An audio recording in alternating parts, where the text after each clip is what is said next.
La Biblia es una colección de muchos libros que cuentan una misma historia de principio a fin, pero todos esos libros fueron escritos en diferentes estilos literarios. Sí, piensa en esto como si entraras en una librería donde cada pasillo tiene una clase distinta de literatura.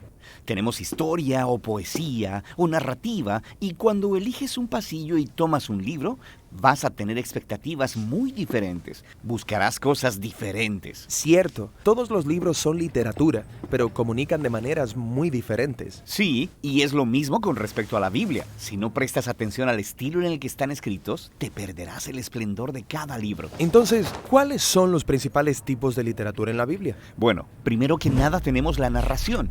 Compone nada menos que el 43% de la Biblia. Después de eso tenemos la poesía, que compone el 33% de la Biblia. Y luego tenemos lo que podrías llamar discurso en prosa, que compone el 24% restante. Casi la mitad de la Biblia es narración. Sí, y esto no es un accidente. Las historias son la forma más universal de comunicación humana. De hecho, nuestros cerebros están diseñados para recibir información a través de historias. Y las historias son realmente entretenidas. ¿Por qué? Bueno, las historias nos entrenan para encontrarle sentido a los eventos que aparentemente suceden en la vida al azar, tomando esos eventos y poniéndolos en una secuencia. Y luego, cuando están juntos, puedes empezar a ver el significado y el propósito de todo. ¿Y qué es lo que une todo esto? Bueno, las buenas historias siempre tienen un personaje que quiere algo, y luego, a través de estos personajes, el autor puede explorar las grandes preguntas de la vida, como quiénes somos y qué es lo que verdaderamente importa en la vida. Y una buena historia siempre involucra alguna clase de conflicto. Algún reto que superar, justo como en nuestras propias vidas. Y eso nos obliga a pensar en nuestros propios retos, en por qué hay tanto dolor o decepción en el mundo y qué podemos hacer al respecto. Y las historias usualmente terminan con alguna clase de resolución que nos da esperanza para nuestras propias historias.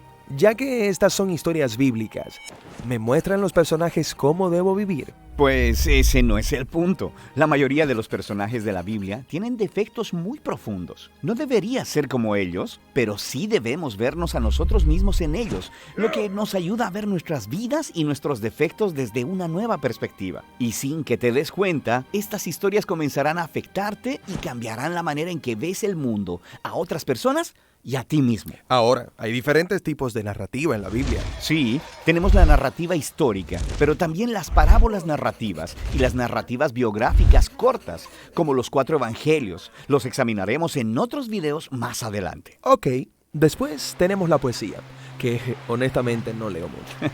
Sí, como la mayoría de las personas, pero 1 de cada 3 capítulos en la Biblia es poesía. Sí, ¿por qué tanta poesía? Bueno, los poemas hablan principalmente a través de un denso lenguaje creativo, uniendo imágenes para ayudarnos a visualizar el mundo de manera diferente. Los poemas usan mucha metáfora para evocar tus emociones y tu imaginación. Mucho lenguaje elegante, pero ¿no sería más fácil simplemente decirme lo que necesito saber? Bueno, piénsalo. En la vida tendemos a formarnos rutas mentales y pensamos mediante estos caminos familiares que son muy difíciles de escapar a través de la lógica o el razonamiento.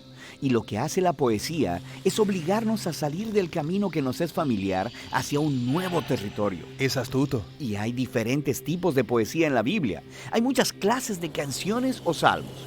Después tenemos la poesía reflexiva de los libros de sabiduría. Y luego tenemos la resistencia apasionada de los profetas. Ok, el último gran tipo literario es el discurso en prosa, que compone 1/4 de la Biblia. Sí, estos son discursos, cartas o ensayos. Y el enfoque aquí es construir una secuencia de ideas o pensamientos en un argumento lineal que requiere una respuesta lógica, como «Hey, ¿has pensado acerca de esto? También deberías considerar cómo se conecta con esto otro. Y si haces esto, entonces verás que esto es el resultado y a la luz de esa conclusión, por tanto, probablemente debes dejar de hacer eso para que esto otro sea el resultado».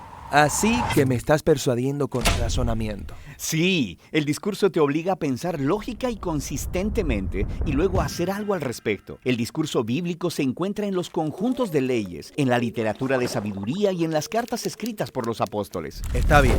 Entonces cada libro de la Biblia tiene un estilo literario. No, de hecho, la mayoría de los libros tienen un estilo literario primario, como narrativa, por ejemplo. Pero luego, incrustado en la narrativa, encontrarás poemas, parábolas o una colección de leyes. Todo libro bíblico tiene una combinación propia de estilos literarios. Y para leer bien ese libro necesitas estar familiarizado con cada tipo de literatura y cómo funcionan. Sí, así que sabrás a qué ponerle atención y qué preguntas hacer. Pero antes de que veamos cada tipo, hay una característica más unificadora de la literatura bíblica que es realmente importante y realmente genial.